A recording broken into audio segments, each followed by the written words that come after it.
الله عليه وعلى كل رسول أرسل رب اشرح لي صدري ويسر لي أمري واحلل عقدة من لساني يفقهوا قولي سبحانك لا علم لنا إلا ما علمتنا إنك أنت العليم الحكيم ولا حول ولا قوة إلا بالله العلي العظيم.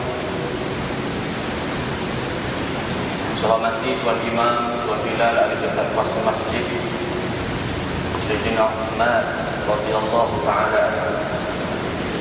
Muslimin muslimat sidang jemaah pendengar yang dirahmati oleh Allah Subhanahu wa taala.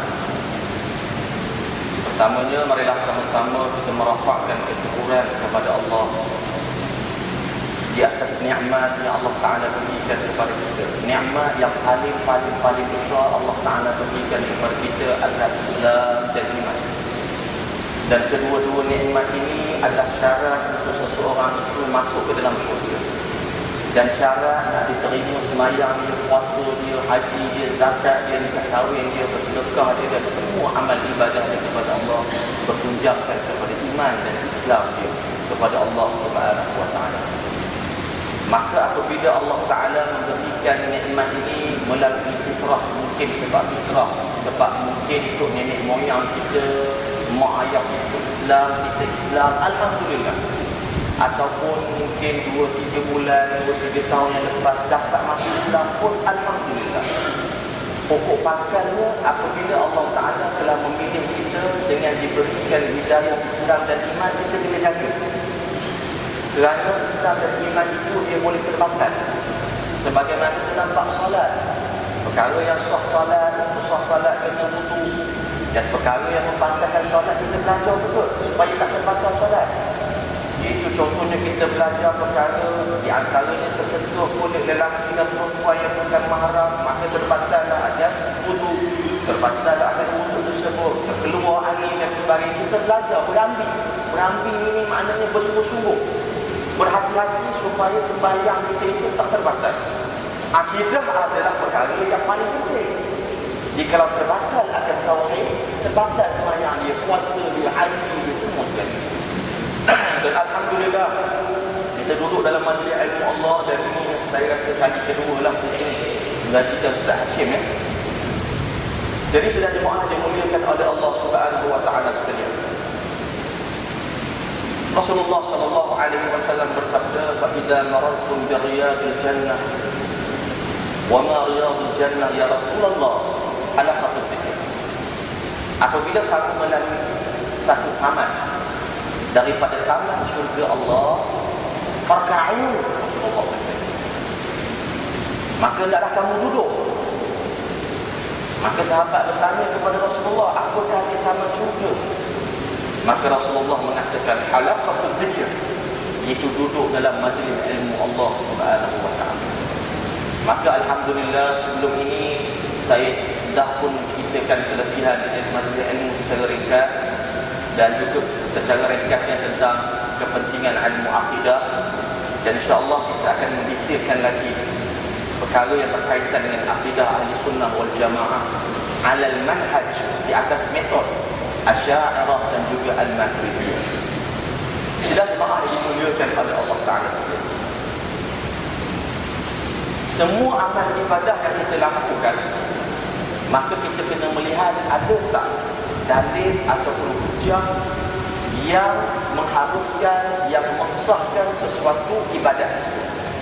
Semua dalam bab sembahyang, contohnya dalam bab solat maghrib, kita niat dalam hati kita tahu benda itu adalah solat wajib, dan kena niat dalam hati bahawa kita berniat dengan benda yang wajib. Maknanya kita melihat kepada hukum. Itu contoh dalam bab sembahyang. Dalam bab tauhid ataupun akidah, kita dah membicarakan sebelum ini pegangan kita semua yang merupakan pegangan majoriti umat Islam, iaitu pegangan akidah ahli sunnah wal jamaah yang mengikut aliran Al-Asy'ariyah, bukan Asy'ari Arkam. Masa saya cerita sebelum ni dengan terbuka ni Asy'ari Arkam, dan kata Ustaz ni bawa jadi Arkam pula tak? Ada sebahagian daripada masjid yang lain, bukan di sini. Di sini alhamdulillah ramai yang dah tahu. Masih lagi bila menyebut Asy'ariyah, dia tertukar dengan Asy'ari. Asy'ari itu nama kira daripada kumpulan Al-Aqab. Islam masuk ke tanah Melayu melalui pedagang-pedagang Arab daripada Yaman dan juga Iraq dan beberapa buah negara Islam yang lain, negara Arab. Mereka membawa aliran Ahli Sunnah wal Jamaah Al-Asy'ariyah. Di antaranya, untuk memudahkan kita, mereka menekankan pengajian sifat 20. Kalau kita belajar sejak zaman dulu sampai sekarang. Imam Abdul Hasan Ali bin Ismail Al-Asy'ari yang wafat pada tahun 324 Hijriah. Dia yang mengasaskan akan ataupun menyusun akan sifat 13, kemudian ditambah oleh ulama menjadi 7, maka jadilah dia 20. Iaitu Imam Abdul Hasan Al-Asy'ari, Imam Abdul Hasan Al-Asy'ari. Dan dia merupakan seorang ulama yang agung, yang mana bersama sahabat dia yang bernama Muhammad bin Mahmud Al-Maturidi As-Samarqandi yang hidup sezaman dia. Dan dia berdakwah. Imam Abu Hasan Al-Asy'ari di sebelah negara Arab, adapun Imam Al-Maturidi di sebelah Nahrawan. Nahrawan ni macam India, Pakistan dan sebagainya. Kedua-duanya Ahli Sunnah wal Jamaah. Dan kita ini terkesan dengan fahaman yang sebenar, iaitu Asy'ariyah. Kalau di Mesir, di Lebanon, di Jordan, di Syria, mereka ni berpegang dengan akidah Ahli Sunnah wal Jamaah Al-Asy'ariyah. Kita di Malaysia, di Brunei, di Singapura, semuanya Asy'ariyah, belajar sifat 20. Itu dia. Sebab itulah bila saya menceritakan dalil dalam bab solat, kita tengok dalil wajib solat, kita belajar. Dalam bab akidah, kenapa kita kena berpegang dengan akidah Asy'ariyah? Quran ada sebut ke? Hadis ada sebut ke? Ulama ada sebut ke? Ada. Dalam surah Maidah ayat 64, Allah Subhanahu wa taala berfirman tentang kebenaran Asy'ariyah. Firman Allah Taala, ya ayyuhalladzina amanu man yartadda minkum an dinihi.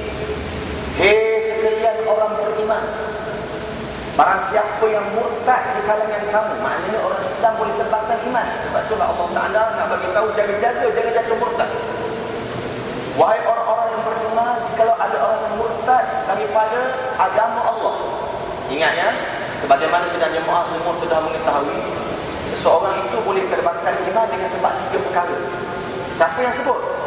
Imam Nawawi daripada mazhab Imam Syafi'i, Imam Al-Bukhari daripada mazhab Maliki, ulama-ulama Hanafi, ulama-ulama Maliki. Maknanya seluruh mazhab yang 4 menyatakan seseorang boleh terbatal iman dengan sebab 3 perkara. Oleh sebab demikian, kita kena jaga daripada perkara yang boleh membatalkan iman. Yang pertama adalah dengan sebab hati. Hati kita saja yang tahu, kita kena jagalah hati. Mana dalil dia? Ulama-ulama ini menyatakan sedemikian, jumhur ulama. Sebab di dalam Al-Quran ada menyebut seseorang boleh terbatal iman dengan sebab hati. Allah Ta'ala berfirman, innamal mu'minuna alladzina amanu billahi wa rasulihi thumma lam yartabu. Sesungguhnya seseorang yang beriman kepada Allah, beriman kepada Rasul, thumma lam yartabu, kemudian dia ragu-ragu pula. Ragu-ragu duduk di mana? Di hati. Asyak fil qalb. Asyak duduk di hati. Maknanya kalau wal-'iyadzu billah, contohnya wal-'iyadzu billah. Contohnya dia kata, ya ke ada Allah, terbatal iman dia. Ya ke tu maknanya dia masih ragu-ragu. Kalau menafikan terus, memanglah confirm dia terbatal iman. Ragu-ragu pun boleh terbatal iman. Maknanya jazam, beriman dengan kewujudan Allah ada tanpa bertempat. Contohnya kena jazam.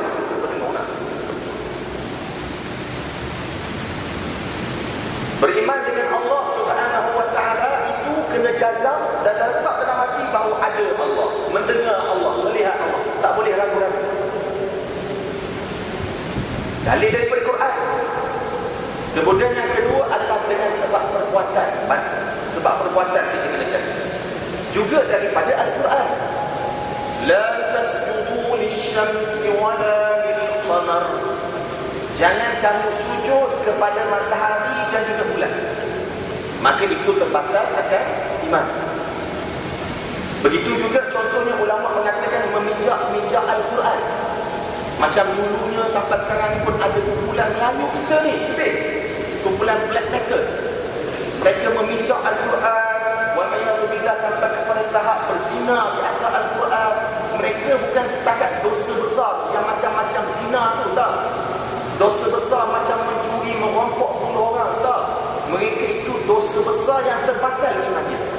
Kalau nak kembali kepada Islam, bukan dengan mengucap Astaghfirullahaladzim, tak.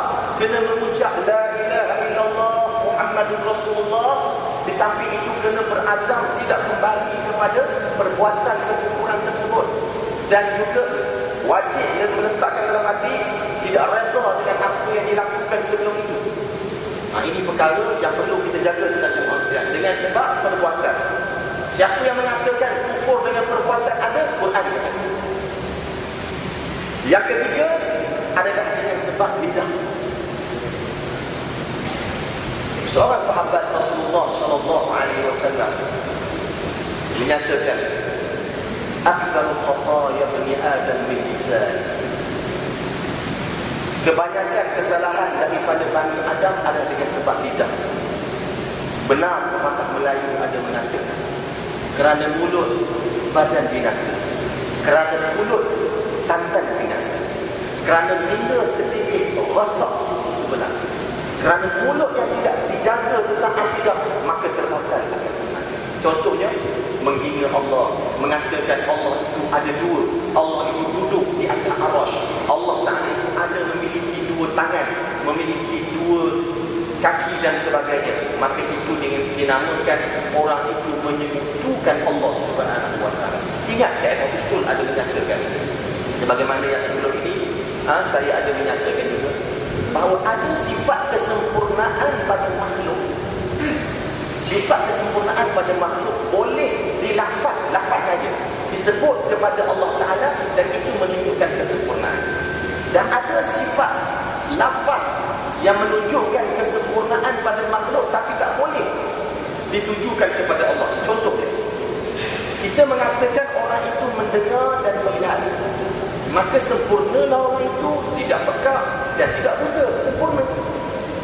Boleh tak kita mengatakan dan beriman Allah Ta'ala itu mendengar dan melihat? Bukan setakat boleh, wajib beriman Allah Ta'ala mendengar dan juga melihat. Tetapi laisa kamitslihi syai'un, tidak sama dengan makhluk. Kita beriman tak apa telinga, tak apa gegendam, tak apa kepala dan sebagainya. Manusia ada bertempat, manusia ada dengan duduk di atas bumi. Allah Ta'ala ada, wajib beriman Allah ada. Tapi tak apa bertempat, tak apa ada tangan, tak apa berjisim, tak apa bertubuh. Itu dia pada segi lafaz. Sebab apa? Sebab disebut dalam Al-Quran Allah mendengar, melihat, ada. Dalam Quran, ingat, dalam Al-Quran 30 juzuk tu pun tak ada sebut perkataan wujud, ada, ataupun mawjudun, tak ada. Satu pun tak ada. Tapi wajib tak beriman? Wajib. Sebab secara makna dia ada. Afillahi syakkun. Pada segi maknanya dalam Al-Quran, afillahi syakkun maksudnya apa?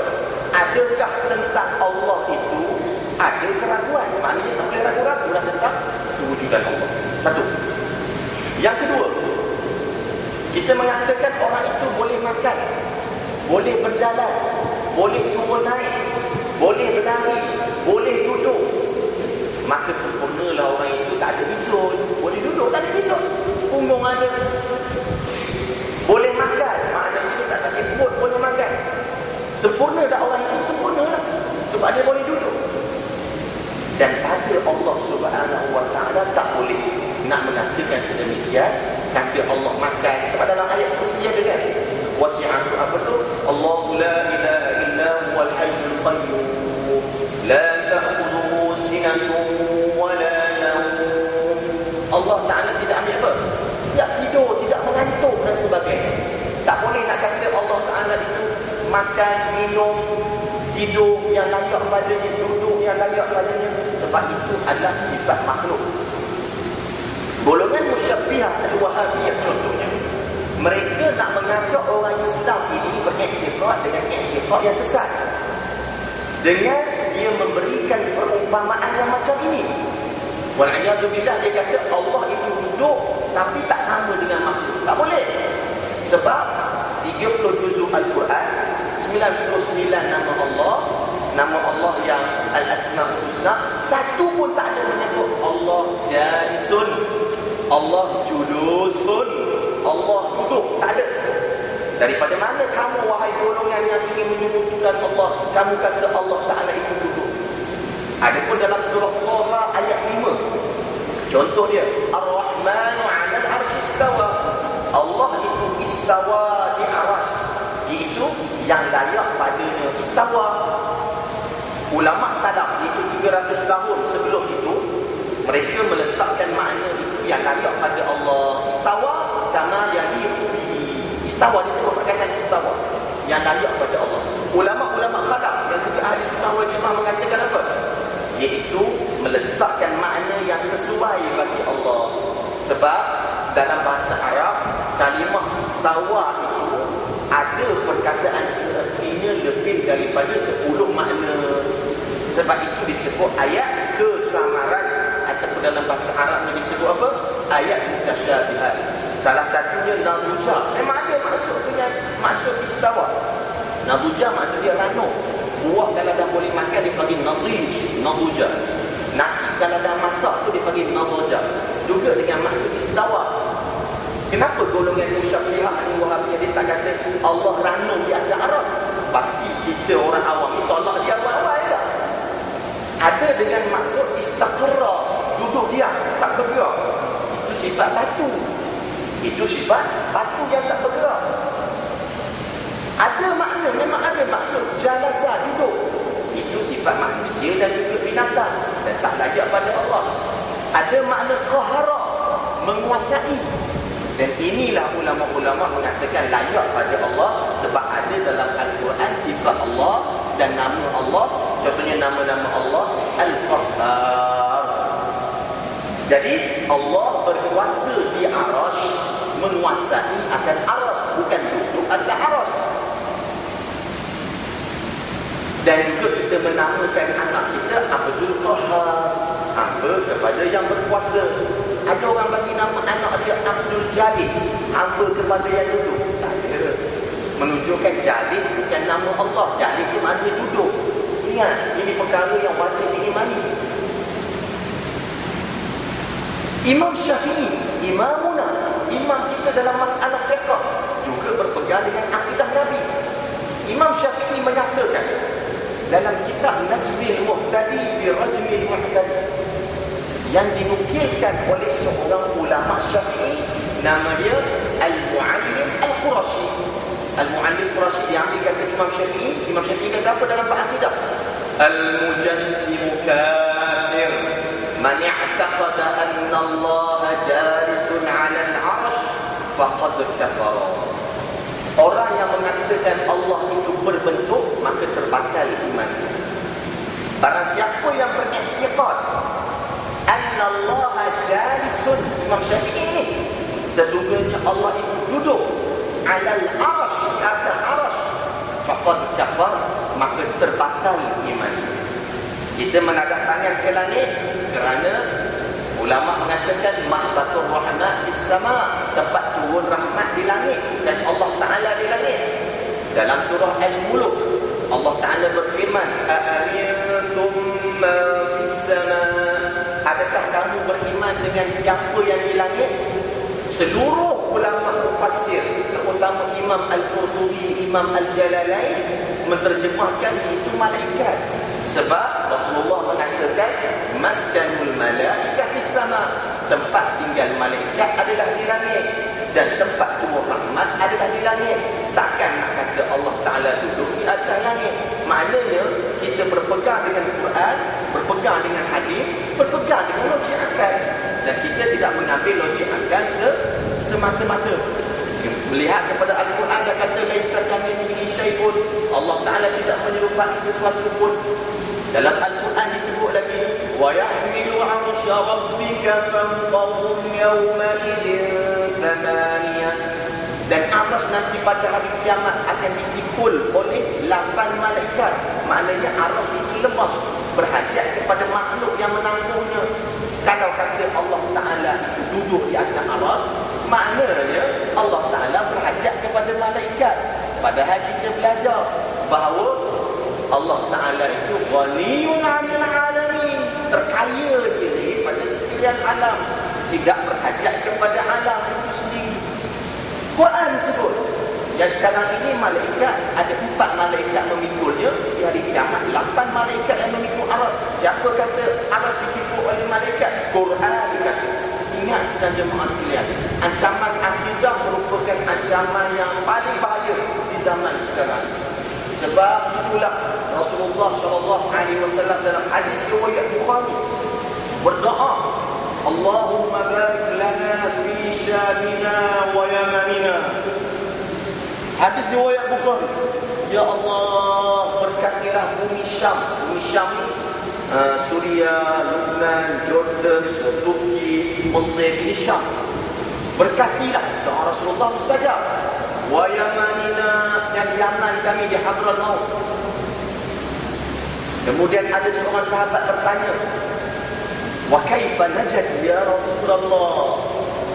Bagaimana dengan kota Najd? Kota Najd yang dimaksudkan oleh sahabat ini selatan Madinah. Ini kemunculan gerakan-gerakan golongan Wahabiyah. Maka Rasulullah ulang lagi doa itu 2 kali. Allahumma barik lana fi syamina wa yamanina. Ya Allah barik lana. Jangan ini Allah barik lana fi marzaqtana aja ada. Doa akidah pun ada. Ulang lagi, Allahumma barik lana fi syamina wa yamanina, sampai 3 kali.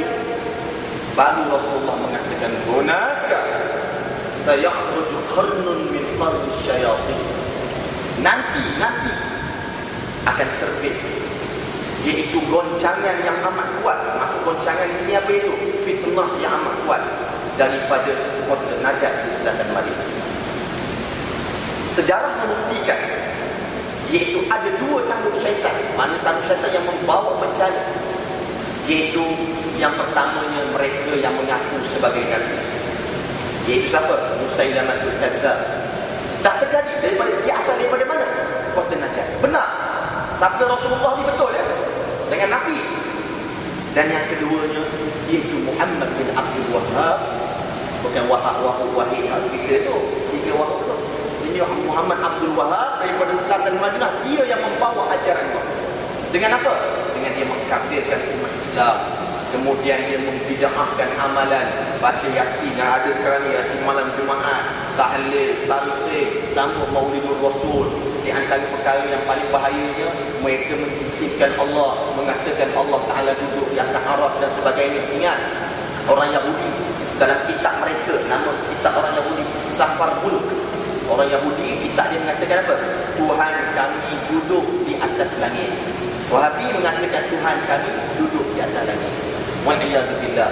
Ingat, benda ini bukannya sifat kesempurnaan pada Allah. Itu maksudnya. Duduk hina dah, tak hina.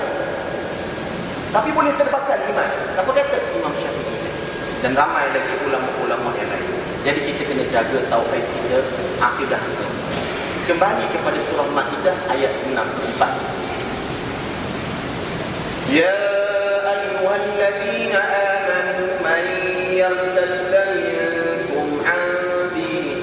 Hei sekalian orang-orang yang beriman, barang siapa yang murtad di kalangan kamu, sama ada dengan sebab hati ataupun perbuatan ataupun dengan sebab lidah ataupun ketiga-tiganya sekali, fasawfa ya'ti Allahu biqaumin yuhibbuhum wa yuhibbuna, maka akan datang kepada mereka, fasawfa ya'tihim ya ayyuhalladzina amanu man yartadda minkum an dinihi fasawfa ya'ti Allahu biqaumin yuhibbuhum wa yuhibbuna. Satu kaum, sifat kaum ini mereka mengasihi di antara satu sama lain.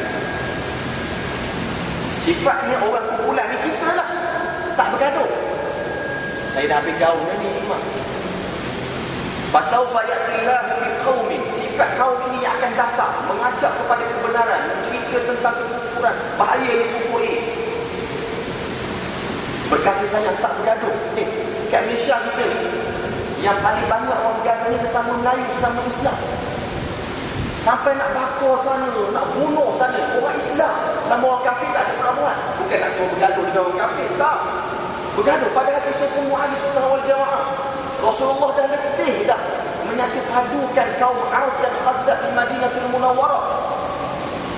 Yang mana kumpulan Aus dan Khazraj ni bergaduh dia sejak daripada zaman nenek moyang dia apa semua sekali, tapi mereka boleh bersatu padu sebab Rasulullah bawa Islam dan akidah Islam. Kita ni dah ada akidah Islam, dah ada Nabi Muhammad, masih nak bergaduh. Masalah sikit-sikit tu biasalah, macam orang dulu satu keluarga lah, suami isteri. Sedangkan lidah lagi tergigit, ini dia pula suami isteri. Sedangkan lidah lagi tergigit, apatah lagi apa? Sesama kita. Tapi jangan melibatkan akidah, sebab kita ini dah disatukan oleh Rasulullah, dah dipersaudarakan oleh Rasulullah, golongan Muhajirin dan Ansar. Rapiknya mereka Muhajirin dan Ansar itu sehingga akan menimbulkan satu keagungan di dalam sejarah Islam. Tapi kita bergaduh. Ya, sebab mungkin berbeza fahaman politik. Contohnya, jangan politik kalau ke tepi. Kita dah satu Islam. Golongan Muhajirin baiknya dia dengan golongan Ansar. Innamal mu'minuna ikhwah. Sehingga kan bila sampai nak dengar ni, orang Ansar dengar orang Muhajirin nak datang. Orang Ansar ni dia kahwin ramai, lebih daripada seorang, 23 orang. Dia panggil orang Muhajirin, kamu pilih mana satu isteri yang paling muda, aku boleh ceraikan. Bukan yang paling tua nak bagi, bukan bodoh, bukan member dia, kawan dia. Sayangnya dia kepada sahabat seakidah dengan mereka. Mana-mana golongan Ansar yang ada ternakan daripada unta, maka dipanggil golongan Muhajirin. Bagi yang paling merah, merah ni yang paling sihat, yang paling besar, bukan yang paling kurus. Sebab apa? Sebab sayang sangat. Siapa yang menyatukan? Rasulullah sallallahu alaihi wasallam. Golongan yang berkasih sayang. Adillatin 'alal mu'minin, berkasih sayang. Wa 'izzatin 'alal kafirin, berlaku tegas terhadap orang kafir. Contohnya golongan Musyabbihah, golongan Yahudi, golongan Al-Wahhabiyah, golongan Hizbut Tahrir dan sebagainya. Mana-mana golongan-golongan yang menyekutukan Allah Subhanahu wa taala tegas. Tegas ni tak semestinya kena bertumbuk, tak. Tegas hanya membawa hujah, dalil dan sebagainya agar Islam itu al-Islam ya'lu wa la yu'la. Islam itu tinggi dan tidak ada yang lebih tinggi daripada itu. Adillatin 'alal mu'minin, 'izzatin 'alal kafirin. Sifat orang ini yujahiduna fi sabilillah, mereka berjihad bersungguh-sungguh. Wala yakhafuna lawmata la'im, dan tidak pernah takut kepada celaan orang-orang yang mencela. Dzalika fadlullahi yu'tihi man yasha' wallahu wasi'un 'alim. Begitulah kemuliaan yang Allah Taala berikan kepada sesiapa yang dikehendaki. Okey, kita nak cerita tadi apa? Tentang kebenaran Asy'ariyah. Dalam tafsir Al-Qurtubi, salah satu tafsir yang muktabar, ketika mana mensyarahkan akan ayat surah Al-Maidah ini, menyatakan فَضَرَبَ يَدَهُ عَلَى ظَهْرِ أَبِي مُوسَى فَقَالَ لَهُ قَوْمٌ هَذَا. Ketika mana turunnya ayat ini kepada Rasulullah, maka Rasulullah menepuk bahu Abu Musa Al-Ash'ari, ini sahabat, dan menyatakan hum qaumun hadha, mereka adalah daripada kelompok ini yang bersungguh-sungguh. Kita lah kan ikutlah sifat-sifat golongan ahli sunnah wal jamaah.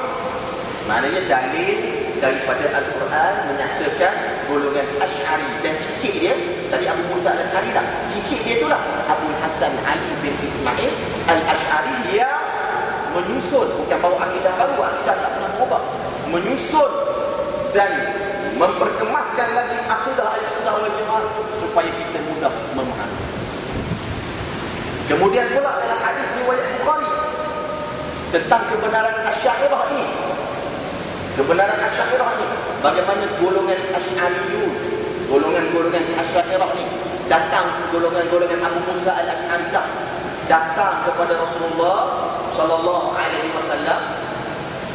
Kemudian Rasulullah bersabda kepada mereka, ana minhum wa hum minni. Aku daripada mereka dan mereka adalah